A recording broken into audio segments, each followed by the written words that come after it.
Welcome back. ಮಕ್ಕಳಿಗೆ ಓದುವ ಆಸಕ್ತಿ ಇದೆ, ಕಲಿಸಲಿಕ್ಕೆ ಶಿಕ್ಷಕರಿದ್ದಾರೆ, ಶಾಲೆಗೆ ಬರಲಿಕ್ಕೆ ಮಾತ್ರ ಜೀವ ಭಯ.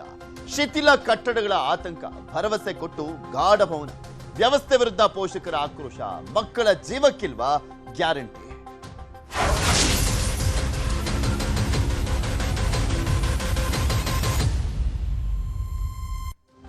ಇತ್ತೀಚಿನ ವರ್ಷಗಳಲ್ಲಿ ಫೇಮಸ್ ಡೈಲಾಗು ಅಂದ್ರೆ ಬಡವರ ಮಕ್ಕಳು ಬೆಳಿಬೇಕು ಅಂತ ಎಲ್ಲರೂ ಡೈಲಾಗ್ ಹೊಡಿತಾರೆ ಇದನ್ನ. ಆದ್ರೆ ಇಲ್ಲಿ ಸರ್ಕಾರಿ ಶಾಲೆಯಲ್ಲಿ ಓದ್ತಾ ಇರುವಂತ ಮಕ್ಕಳು, ಬಡವರ ಮಕ್ಕಳು ಬದುಕಬೇಕು ಅನ್ನುವಂತ ಪರಿಸ್ಥಿತಿ ನಿರ್ಮಾಣ ಆಗಿದೆ. ಯಾಕೆಂದ್ರೆ ಆಗ್ಲೋ ಈಗ್ಲೋ ಅನ್ನುವಂತ ಪರಿಸ್ಥಿತಿಯಲ್ಲಿ ಸಾಕಷ್ಟು ಶಾಲೆಗಳಿರುವಂತದ್ದು, ಶಿಥಿಲಾವಸ್ಥೆಯಲ್ಲಿದ್ದಾವೆ ಸಾಕಷ್ಟು ಶಾಲೆಗಳು, ಸಾವಿಗೆ ಆಹ್ವಾನವನ್ನ ನೀಡ್ತಾ ಇದ್ದಾವೆ ಶಿಥಿಲ ಶಾಲೆಗಳು. ಕಲಿಯೋ ಆಸಕ್ತಿ ಇದ್ರೂ ಕೂಡ ಮಕ್ಕಳಿಗೆ ಜೀವ ಭಯ. ಕಂಡು ಕಾಣದಂತೆ ಕೂತಿದ್ದಾರೆ ಜನಪ್ರತಿನಿಧಿಗಳು. ಅವ್ರ ಮಕ್ಕಳೆಲ್ಲ ಫಾರಿನಲ್ಲಿ ದೊಡ್ಡ ದೊಡ್ಡ ಸ್ಕೂಲಲ್ಲೆಲ್ಲ ಓದ್ತಾ ಇದಾರಲ್ಲ, ಅವ್ರಿಗೆ ಏನಾಗಬೇಕಾಗಿದೆ? ಬಡವರಲ್ವಾ, ಸತ್ರೆ ಸಾಯ್ಲಿ, ಹೋಗೋದಾದ್ಮೇಲೆ ಒಂದು 5,000 10,000 ಕೊಟ್ಟು ಬಂದ್ರೆ ಆಯ್ತು ಅನ್ನುವಂಥ ಮನಸ್ಥಿತಿ ಇರುವಂಥ ಜನಪ್ರತಿನಿಧಿಗಳು ಏನು ಮಾಡ್ಲಿಕ್ಕಾಗುತ್ತೆ? ಶಾಲೆಗಳ ಕೊಠಡಿಗಳ ದುರಸ್ತಿಗೆ ಅನುದಾನವೇ ಇಲ್ವಾ? ಶಿಕ್ಷಣ ಇಲಾಖೆಯ ಗಮನಕ್ಕೆ ತಂದರೂ ಕೂಡ ಪ್ರಯೋಜನ ಆಗ್ತಾ ಇಲ್ಲ. ಶಾಲೆಯ ಕೊಠಡಿ ದುರಸ್ತಿ ಭರವಸೆ ಇನ್ನೂ ಕೂಡ ಈಡೇರಿಲ್ಲ. ಎಷ್ಟು ಅಂತ ಕೇಳೋದು ಅಲ್ಲಿನ ಸ್ಥಳೀಯರು, ಸರಿ ಮಾಡಿಸ್ಕೊಡಿ ಅಂತ. ಈಡೇರ್ತಾ ಇಲ್ಲ. ಭರವಸೆ ಕೊಟ್ಟರು ಮಾಡಿಸ್ಕೊಡ್ತೀವಿ ಅಂತ ಅಷ್ಟೇ, ಮುಗಿತಲ್ಲಿಗೆ. ಯಾವಾಗ ಅನ್ನುವಂಥದ್ರ ಬಗ್ಗೆ ಒಂದು ಟೈಮ್ ಲಿಮಿಟ್ ಅನ್ನುವಂಥದ್ದಿದೆ. ಇದು ಕೋಲಾರ ಜಿಲ್ಲೆಯ ಕುನೇರು ತಿಮ್ಮನಹಳ್ಳಿಯ ಶಾಲೆ. ಶಿಥಿಲಾವಸ್ಥೆಗೆ ತಲುಪಿರುವಂಥದ್ದು ಕಿರಿಯ ಪ್ರಾಥಮಿಕ ಶಾಲೆ. ಕಳಚಿ ಬೀಳ್ತಾ ಇದೆ ಕಾಂಕ್ರೀಟು, ಕುಸಿಯೋ ಹಂತದಂತ ಗೋಡೆಗಳು ಅಲ್ಲಿರುವಂಥದ್ದು. ಮಳೆಯಾದ್ರೆ ಈ ಶಾಲೆಗೆ ಅಘೋಷಿತ ರಜೆ ಇರುತ್ತೆ. ಏಕೆಂದ್ರೆ ಯಾವಾಗ ಬೀಳುತ್ತೆ ಅನ್ನುವಂಥ ಗೆಸ್ಸು ಕೂಡ ಇಲ್ಲ ಅಲ್ಲಿ. 4 ವರ್ಷಗಳಿಂದ ಶಾಲೆಯ ದುರಸ್ತಿಗೆ ಪದೇ ಪದೇ ಮನವಿ ಮಾಡಲಾಗ್ತಾ ಇದೆ. ದುರಸ್ತಿ ಮಾಡಿಕೊಡಿ, ಅದನ್ನು ಕೆಡು ಬಿಡಿ, ಹೊಸದ್ ಕಟ್ಕೊಡಿ ಅಂತ ಕ್ರಮ ಕೈಗೊಳ್ತಾ ಇಲ್ಲ ಅಧಿಕಾರಿಗಳು ಮತ್ತೆ ಜನಪ್ರತಿನಿಧಿಗಳು. ಜನಪ್ರತಿನಿಧಿ ನೆಟ್ಟಗಿದ್ರೆ ಅಲ್ವಾ ಅಧಿಕಾರಿಗಳು? ಜನಪ್ರತಿನಿಧಿ ಅಲ್ಲೊಂದು ಸ್ವಲ್ಪ ಬಿಸಿ ಮುಟ್ಸಿದ್ರೆ ಅಲ್ವಾ ಕೆಲಸ ಆಗೋದು? ಅವರು ಗಾರ್ಡನ್ ಇದ್ದೆ, ಕುಂಭಕರ್ಣನಿದ್ದೆ, ಏನಾಗಬೇಕಾಗಿದೆ? ಶಾಲೆ ಏನಾದರೂ ದುರಸ್ತಿ ಮಾಡಿಸಿದ್ರೆ ನೋಡಿ ಹೆಂಗಿದೆ ಅಂತ ಆ ಶಾಲೆ, ಆ ಪರಿಸ್ಥಿತಿ ನೋಡಿ. ಅದ್ಯಾವನಾದ್ರೂ ಶಾಲೆ ಅಂತನ? ಬೂತ್ ಬಂಗ್ಲೆ ಇದ್ದಂಗಿದೆ ಅದು. ಆಗ್ಲೋ ಈಗ್ಲೋ ಅನ್ನುವಂಥ ಪರಿಸ್ಥಿತಿ. 3 ವರ್ಷದಿಂದ ಕೇಳ್ತಾ ಇದ್ರು ಸರ್, ಯಾರು ಕೇಳ್ತಾನೆ ಇಲ್ಲ.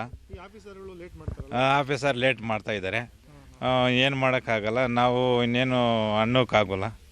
ನಾವು ಏನೋ ಮುಂದಕ್ಕೆ ನಡ್ಕೊಂಡು ಹೋಗ್ತಾ ಇದ್ವಿ. ಶಾಲೆಗೆ ನಮ್ಮ ನಂಬರಾಗಿ ಏನೇನೋ ಟೈಲ್ಸ್ ಎಲ್ಲ ಹಾಕಿದ್ನಿ ಕೆಳಗಡೆ.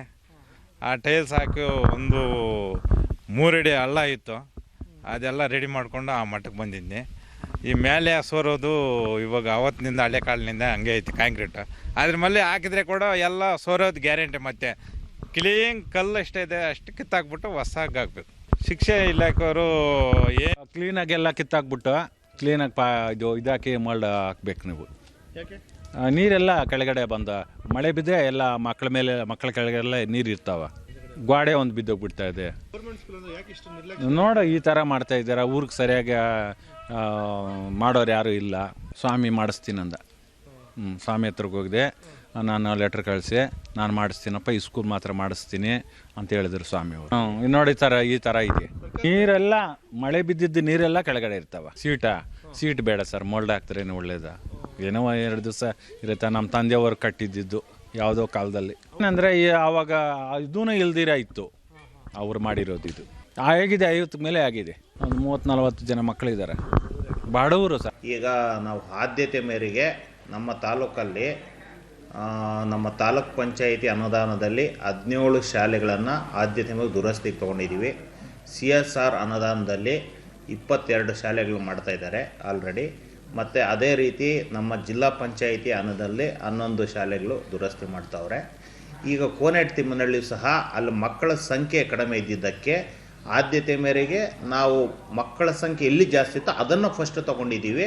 ಇದು ಸಹ ಶಾರ್ಟ್ಲಿ ಮಾರ್ಚ್ ಒಳಗಡೆ ಅದು ಸಹ ಕ್ಲೀನಾಗಿ ದುರಸ್ತಿ ಮಾಡ್ತೀವಿ. ಇದ್ರ ಬಗ್ಗೆ ಇನ್ನಷ್ಟು ಮಾಹಿತಿಯನ್ನು ಕೊಡ್ತಾ ಹೋಗ್ತಾರೆ ನಮ್ಮ ಕೋಲಾರದ ಪ್ರತಿನಿಧಿ ರಘುರಾಜ್. ನಮ್ಮ ಜೊತೆ ದೂರವಾಣಿ ಸಂಪರ್ಕದಲ್ಲಿ ಜಾಯ್ನ್ ಆಗಿದೆ. ರಘುರಾಜ್, ಇದ್ದು ಬಂದವರೆಲ್ಲ ದೊಡ್ಡ ರಾಜಕಾರಣಿಗಳೇ ಶ್ರೀನಿವಾಸಪುರದಲ್ಲಿ ಇರುವಂಥದ್ದು. ಕೆಲಸ ಮಾತ್ರ ಏನೂ ಆಗ್ತಾ ಇಲ್ಲ. ಅಲ್ಲಿ ನೋಡಿದ್ರೆ ಇಒ ಹೇಳ್ತಾರೆ 17 ಶಾಲೆಗಳನ್ನ ದುರಸ್ತಿ ಕೈಗೊಂಡಿದ್ದು. ಯಾವಾಗ ಮಾಡ್ತಾರಂತೆ? ಇನ್ನು ಯಾರಾದ್ರೂ ಸಾಯ್ಬೇಕಂತ ಅಲ್ಲಿ?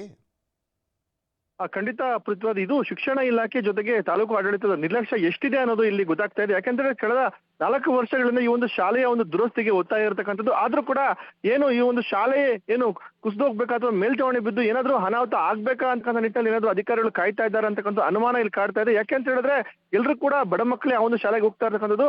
19 ಜನ ಮಕ್ಕಳು ಇರ್ತಕ್ಕಂಥ ಈ ಒಂದು ಶಾಲೆ ಯಾಕೆ ಇಷ್ಟೊಂದು ನಿರ್ಲಕ್ಷ್ಯ? ಕಾರಣ ಏನಂತ ಹೇಳಿದ್ರೆ ನಾವು ಗಮನಿಸಬಹುದು, ಹಿಂದೆ ಇರ್ತಕ್ಕಂಥ ಗೋಡೆಗೆ ಆಗ್ಲೇ ಅರ್ಧ ಭಾಗ ಕುಸಿದಿದೆ, ಮತ್ತಷ್ಟು ಅರ್ಧ ಭಾಗ ಕುಸಿಯುವಂತಹ ಒಂದು ಭೀತಿ ಕೂಡ ಇರ್ತಕ್ಕಂಥದ್ದು. ಹಾಗಾಗಿನೇ ಒಂದು ಆದ್ಯತೆ ಮೇರೆಗೆ ಬೇರೆ ಅಂದ್ರೆ ಹೆಚ್ಚಿನ ಮಕ್ಕಳು ಇರ್ತಕ್ಕಂಥ ಶಾಲೆಯನ್ನ ನಾವು ಈ ಅಭಿವೃದ್ಧಿ ಮಾಡ್ತಾ ಇದೀವಿ ಅಂತಕ್ಕಂಥ ಮಾತನ್ನ ಹೇಳ್ತಾರೆ. ಬಿಟ್ರೆ ಕಡಿಮೆ ಸಂಖ್ಯೆ ಇರ್ತಕ್ಕಂಥ ಒಂದೇ ಒಂದು ಕಾರಣಕ್ಕಾಗಿ ಈ ಒಂದು ಶಾಲೆಯನ್ನ ನಿರ್ಲಕ್ಷ್ಯ ಮಾಡಿದ್ದಾರೆ ಅಂತಕ್ಕಂಥ ಆರೋಪ ಕೂಡ ಕೇಳಿ ಬರ್ತಾ ಇದೆ. ಜೊತೆಗೆ ಅನುದಾನದ ಸಮಸ್ಯೆ ಕೂಡ ಹೆಚ್ಚಾಗಿ ಕಾಡ್ತಾ ಇರತಕ್ಕಂಥದ್ದು. ಹಾಗಾಗಿನೇ CSR ಅನುದಾನದಲ್ಲಿ ಕೆಲವೊಂದಷ್ಟು ಶಾಲೆಗಳು, ಜೊತೆಗೆ ಜಿಲ್ಲಾ ಪಂಚಾಯತಿಯ ಅನುದಾನದಲ್ಲಿ ಕೆಲವೊಂದಷ್ಟು ಶಾಲೆಗಳನ್ನ ಇದೀಗ ಅಭಿವೃದ್ಧಿ ಮಾಡ್ತಾ ಇದೀವಿ ಅಂತಕ್ಕಂಥ ಮಾತನ್ನ ಇದೀಗ ಅಧಿಕಾರಿಗಳು ಹೇಳ್ತಾರೆ. ಆದ್ರೆ ಈ ಒಂದು ಕೋನೇರು ಸರಿ, ಓಕೆ, ಅಭಿವೃದ್ಧಿ ಮಾಡ್ತಾ ಇದೀವಿ ಅಂತ ಹೇಳ್ತಾ ಇದಾರಲ್ಲ, ಯಾವಾಗಂತೆ ಅದು? ಯಾವಾಗ ಮಾಡ್ತಾರಂತೆ? ಇನ್ನು ಎಷ್ಟು ವರ್ಷ ಇದನ್ನೇ ಪುಂಗಿ ಉತ್ಕೊಂಡ್ ಕುತ್ಕೊಂತಾರಂತೆ?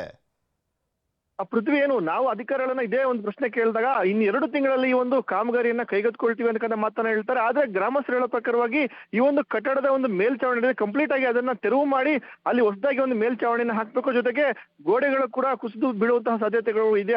ಹಾಗಾಗಿನೇ ಒಂದು ಕೊಠಡಿ ಹೊಸದಾಗಿ ನಿರ್ಮಾಣ ಮಾಡಬೇಕು ಅಂತಕ್ಕಂಥ ಒತ್ತಾಯ ಇರತಕ್ಕಂಥದ್ದು. ಆದ್ರೆ ಅಧಿಕಾರಿಗಳು ಕೇವಲ ದುರಸ್ತಿಯನ್ನು ಕೂಡ ಮಾಡ್ತೀವಿ ಅಂತಕ್ಕಂಥ ಮಾತನ್ನ ಹೇಳ್ತಾ ಇದ್ದಾರೆ. ಹಾಗಾಗಿನೇ ಏನು ಈ ಒಂದು ಗ್ರಾಮಸ್ಥರ ಒತ್ತಾಯ ರಘುರಾಜ್, ಬರೀ ಅಧಿಕಾರಿಗಳು ಅಂದ್ರೇನೆ ಯಾವುದೇ ಕೆಲಸ ಆಗೋದಿಲ್ಲ. ಅಲ್ಲಿ ಶಾಸಕ ಏನ್ ಮಾಡ್ತಿದಾರ್ರಿ?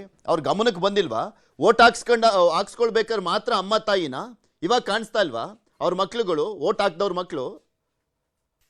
ಖಂಡಿತ ಪೃಥ್ವಿ, ಏನು ಈ ಒಂದು ಶ್ರೀನಿವಾಸಪುರ ಭಾಗದಲ್ಲಿ ನಾವು ಗಮನಿಸಬಹುದು, ಇಬ್ಬರು ಏನು ಒಂದು ಮದಗಜಗಳ ಒಂದು ಕಾದಾಟ ಇರತಕ್ಕಂಥದ್ದು. ಒಂದ್ ಕಡೆ ವೆಂಕಟಶಿವಾರೆಡ್ಡಿ ಅವರು, ಮತ್ತೊಂದ್ ಕಡೆ ಮಾಜಿ ಸ್ಪೀಕರ್ ರಮೇಶ್ ಕುಮಾರ್ ಅವರು. ಈಗ ಶಾಸಕರು ಆಗಿರ್ತಕ್ಕಂಥ ವೆಂಕಟಶಿವಾರೆಡ್ಡಿ ಈ ಬಗ್ಗೆ ಗಮನ ಹರಿಸಬೇಕಾಗಿದೆ. ಕಳೆದ ಏನು 11 ಬಾರಿ ಕೂಡ ಇಬ್ಬರೇ ಶಾಸಕರಿಗೆ ಆಯ್ಕೆ ಆಗಿರ್ತಕ್ಕಂಥದ್ದು. ಈ ಇಬ್ಬರು ಘಟಾನುಘಟಿ ರಾಜಕಾರಣಿ ಇರತಕ್ಕಂಥ ಕ್ಷೇತ್ರದಲ್ಲಿ ಈ ರೀತಿಯಾಗಿ ಅಭಿವೃದ್ಧಿಗಳು ಒಂದ್ ಕಡೆ ಮೂಲ ಗುಂಪಾಗಿರ್ತಕ್ಕಂಥದ್ದು. ಏನು ಬಡ ಮಕ್ಕಳು ಓದ್ತಕ್ಕಂಥ ಶಾಲೆಯ ಬಗ್ಗೆ ಏನು ರಾಜಕಾರಣಿಗಳಿಗೆ ಕನಿಕರವೂ ಕೂಡ ಇಲ್ಲ, ಜೊತೆಗೆ ಕಾಳಜಿ ಕೂಡ ಇಲ್ಲ ಅಂತಕ್ಕಂಥ ಒಂದು ಟೀಕೆ ಕೂಡ ಇದೀಗ ವ್ಯಕ್ತವಾಗ್ತಾ ಇರ್ತಕ್ಕಂಥದ್ದು. ಪೃಥ್ವಿರಾಜ್, ನೋಡೋಣ ಅದು ಯಾವಾಗ ಸರಿ ಮಾಡ್ತಾರೆ, ಈ ವ್ಯವಸ್ಥೆಯನ್ನ ಕಾಯಕಲ್ಪ ಕೊಡ್ತಾರೆ ಆ ಶಾಲೆಗೆ ಅನ್ನುವಂಥದ್ದು. ಧನ್ಯವಾದ ರಘುರಾಜ್, ನಿಮ್ಮೆಲ್ಲ